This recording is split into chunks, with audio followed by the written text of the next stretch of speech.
जय हिंद साथियों, welcome to Sandeep classes Prayagraj में आपका स्वागत है।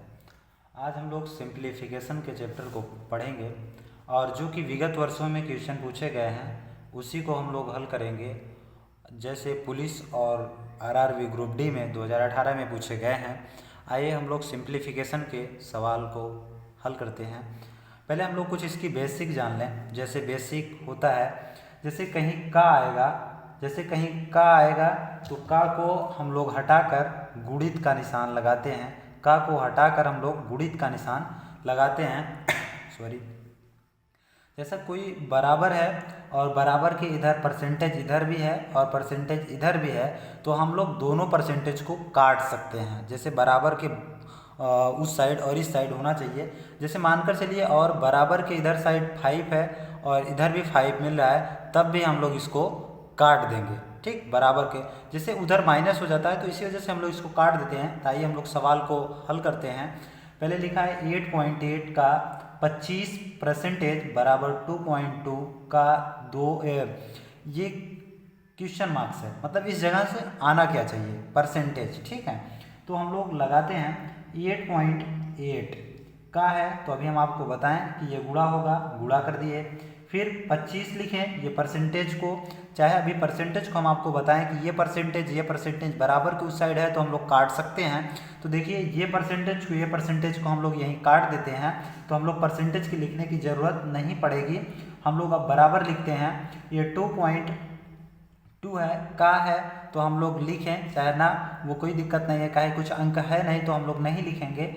और उसके बाद क्वेश्चन मार्क है, क्वेश्चन मार्क लगा देते हैं। तो अब हम लोग हल करते हैं। क्वेश्चन मार्क्स बराबर, अब लिखेंगे 8.8 गुणित 25 बटे, देखो ये नीचे आ जाता है तो 2.2, पॉइंट से पॉइंट कटा, 22 से कन्नम 22, 22 चौक 88 होता है, तो 25 चौका 100 होता है।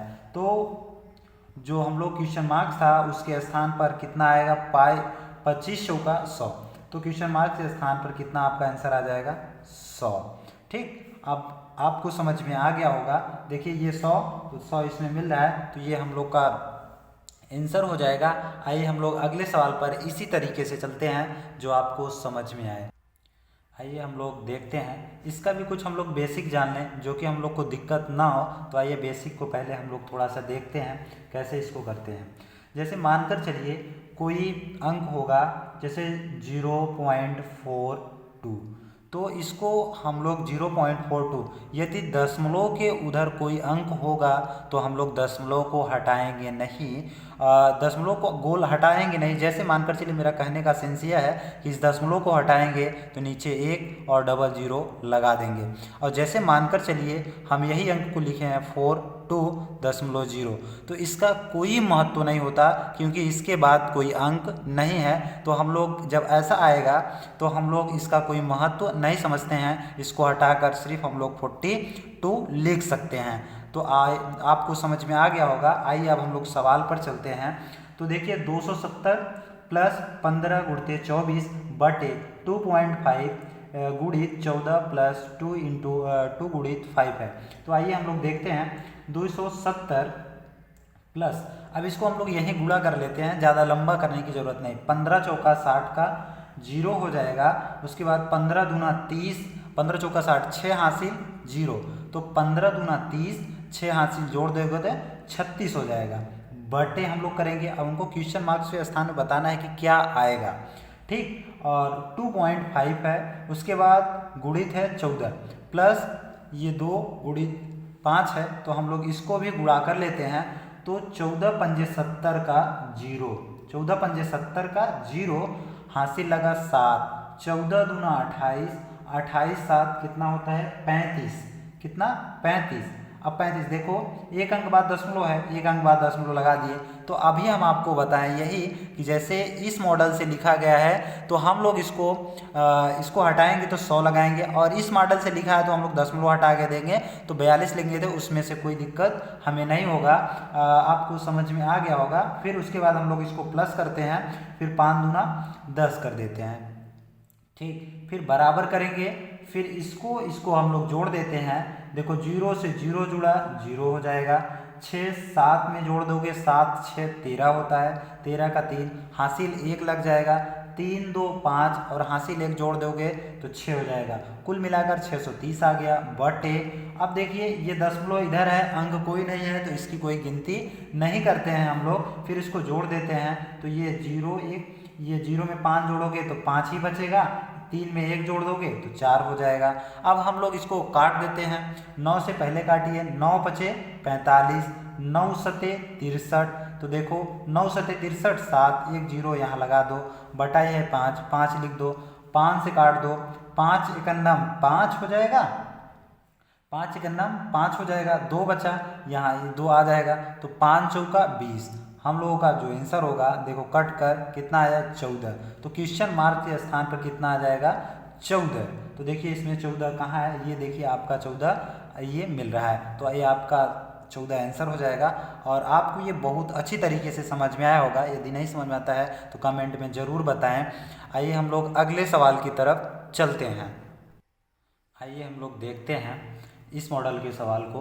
पहले हम लोग ये जान लें कि जैसे इसका भी बेसिक कुछ जान लेते हैं। जैसे कोई भी अंक होगा, जैसे 2.25 लिखा है, तो अब इसमें कोई कह दे कि मुझे इसको भिन्न में बदल कर बताइए, तो भिन्न में कैसे बदला जाएगा। तो पहले हम लोग इसको बटे करेंगे, दशमलव को हटाएंगे, दशमलव के नीचे 1 लिखेंगे, जितने अंक दशमलव को उधर वाला वर्ड रहेगा उतनी बार हम लोग 0 बढ़ा लेंगे। तो ऐसे हम लोग इसको भिन्न में बदल सकते हैं।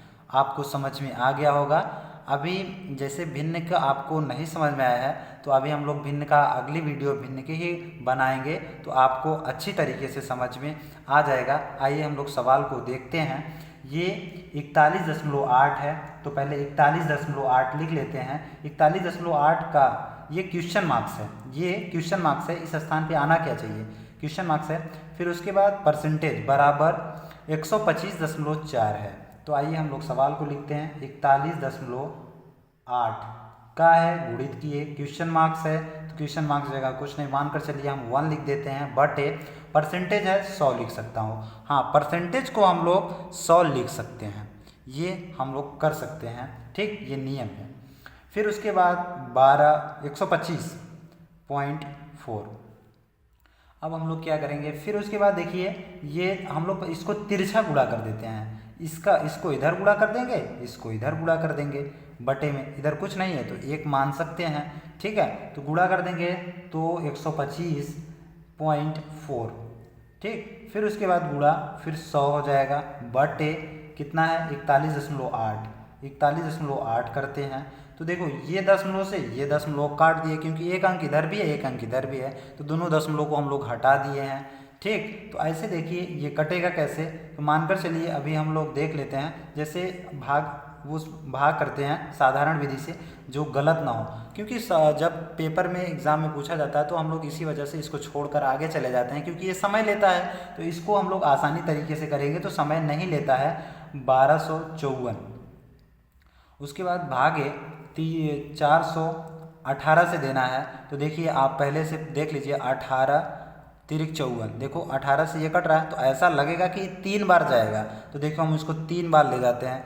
8 तिरिक 24 का 4, हासिल लगा 2, 8 तिरिक 24 का 4, हासिल लगा 2, फिर 3 एकन्नम 3, हासिल जोड़ोगे तो 5 हो जाएगा, फिर 3 चौका 12, देखो ऑलरेडी ये कट गया 3 से कटा, देखो ये है 100। अब जब इसको काट देंगे, 3 से कट गया तो इसमें गुणा कर देंगे, बराबर 300। ये आपका आंसर हो जाएगा 300, ये 300 आपका आंसर हो गया। अब आपको आशा करता हूँ कि ये आपकी वीडियो अच्छी लगी होगी और आपको अच्छा समझ में आया होगा। यदि आपको समझ में नहीं आ रहा है तो कमेंट में ज़रूर बताएं। धन्यवाद। चैनल को सब्सक्राइब और लाइक ज़रूर करें। धन्यवाद, थैंक्स।